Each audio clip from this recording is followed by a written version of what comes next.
Fantastic Beasts: The Crimes of Grindelwald. Halloween.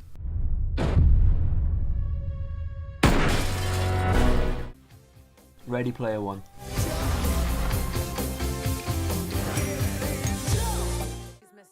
Mamma Mia, Here We Go Again.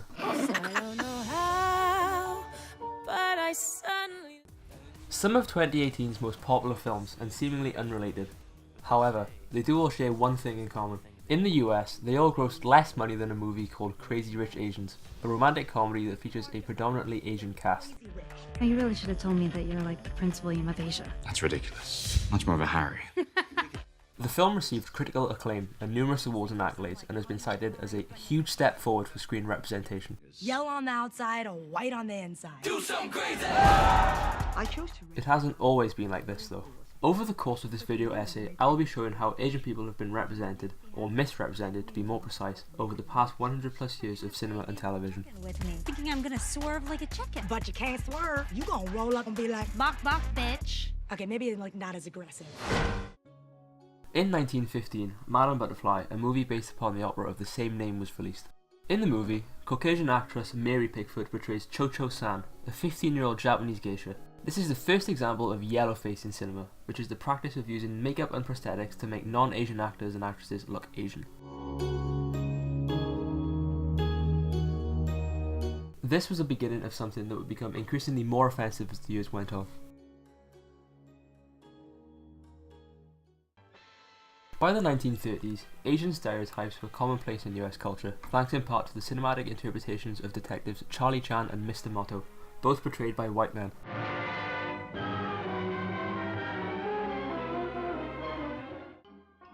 These stereotypes include exaggerated accents, exaggerated features such as buck teeth and permanently shut eyes, as well as other miscellaneous features including the use of chopsticks and facial hair. Shanghai, Hong Kong, egg foo young.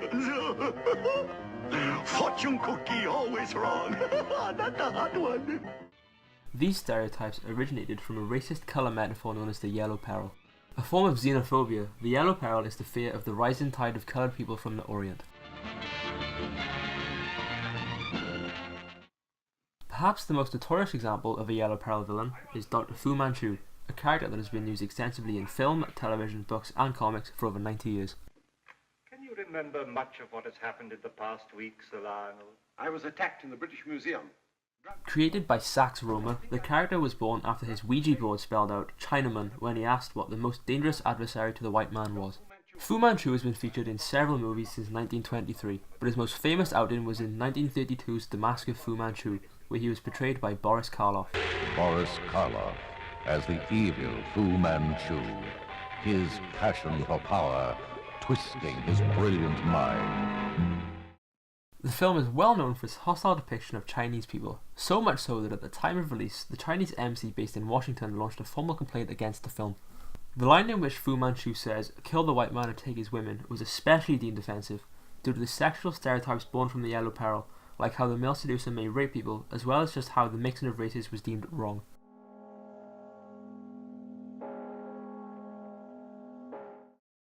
Re-released in 1972, the film received further backlash, this time from the Japanese American Citizens League, who argued that the movie was offensive and demeaning to Asian Americans. Due to the amount of backlash, the 1992 VHS release removed some of the most offensive scenes from the movie. The promise of our beautiful women. In a retrospective of the Fu Manchu series, reviewer Jack Adrian described Sax Rohmer as a shameless inflator of a peril that was no peril at all, into an absurd global conspiracy. He had not even the excuse of his predecessor in his shabby lie, M.P. Shield, who was a vigorous racist, sometimes exhibiting the hatred and horror of Jews and Far Eastern races. Rohmer's own racism was careless and casual, a mere symptom of the times. Won't you join me? In 1961, Blake Edwards' romantic comedy Breakfast at Tiffany's was released. To this day, the film is considered a classic, and in 2012 was deemed culturally, historically, or aesthetically significant by the US State's Library of Congress, and selected for preservation in the National Film Registry. However, one aspect of the film is widely considered to have not aged well, and that is the character of Mr. Yunioshi, portrayed by Mickey Rooney. Right this minute, I go to the police department! This is really racist. During the early 1960s and before, racial humour was considered acceptable, but later during that decade, the general attitude towards this changed and it gradually became less and less tolerated. I believe that Rooney's portrayal of Misty Oniyoshi was a catalyst for this change in attitude, as many reviews for the film show that they found the performance to be quite offensive.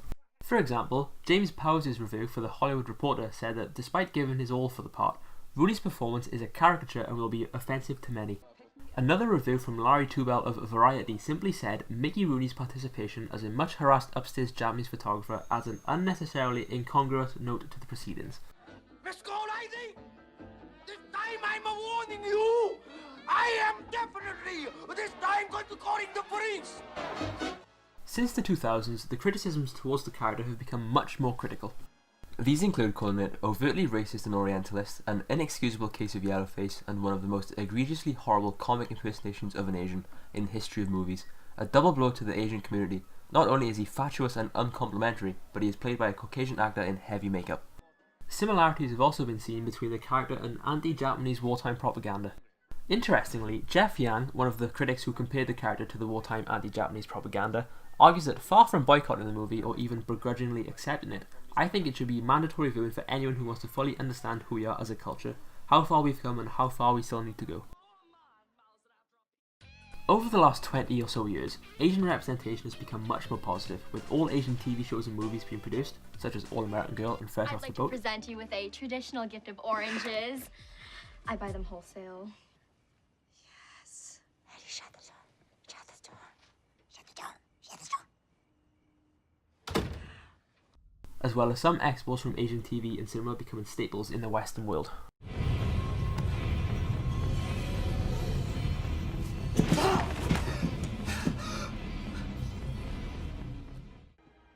For example, Kinji Fukasaku's 2000 movie Battle Royale became a cultural phenomenon and to this day has been highly influential on global pop culture as a whole.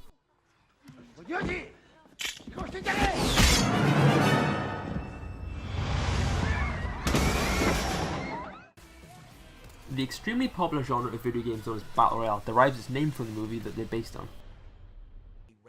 In 2009, Quentin Tarantino also called Battle Royale his favourite film since he started directing in 1992. It's my favourite movie of the last 17 years, and that is the Japanese film Kinji Fukasaku's Battle Royale. If there was any movie that has been made since I've been making movies that I wish I had made, it's that one. And even hired an actress from the movie for a role in Kill Bill Volume 1. Despite the large steps that have been made towards Asian representation over the last several years, Hollywood has still come under fire many times for using a practice commonly referred to as whitewashing. Whitewashing is defined as when white actors are cast in historically non-white character roles or in roles which are scripted for non-white characters. This has been happening throughout the history of cinema in previously mentioned films such as Madame Butterfly and Breakfast at Tiffany's, as well as in The Tea House of the August Moon, in which Marlon Brando portrays Sakini, a local from Okinawa. Most generous gift for American Sergeant. Robbery ladies, kind gentlemen. Pleased to introduce myself. Recent films have also been accused of whitewashing, such as in 2017's Ghost in the Shell, where Scarlett Johansson portrays the Major. This is Major. I'm on site. Based upon a Japanese manga and anime of the same name, the Major's original name is Makoto Kusanagi, and the original intent was to use CGI to alter Johansson's appearance to make her appear more Asian. This was changed due to immense backlash, and the character's name was instead changed to Mira Killian to fit Johansson's ethnicity. In Japan, Johansson's casting caused no stir whatsoever. The Hollywood Reporter, in a conversation with 4 Japanese actresses, reported that they weren't upset with the film because of the white beauty standards in Japan, with one of the actresses being quoted with saying, "People in Japan worship white people." This changed, however, with the final twist of the movie, where Johansson's character is revealed to have originally been a Japanese girl who was modified through cyborg enhancements. Japanese-American actress Ai Yoshihara, speaking to the Hollywood Reporter, said she felt the twist was white people trying to justify the casting. Another Japanese-American actress, Atsuko Okatsuka, said, Hanka Robotics, the corporation in the film, is making a being that's the best of human and the best of robotics. For some reason, the best stuff they make happens to be white. I'll find out who I was. In his article for the New York Times titled, "Why Won't Hollywood Cast Asian Actors?", Keith Chow argues that the reason is due to no Asian American actors having a box office track record. He goes on to say that the filmmakers always fall back on the same tired arguments on how movies with minorities in lead roles are gambles, quoting Ridley Scott when he said, "I can't mount a film of this budget where my lead actor is Mohammed so-and-so from such and such." To conclude, I will leave you with a quote from Yang himself, who makes an excellent point. If Asian Americans and other minority actors more broadly are not even allowed to be in a movie, how can they build the necessary box office clout in the first place?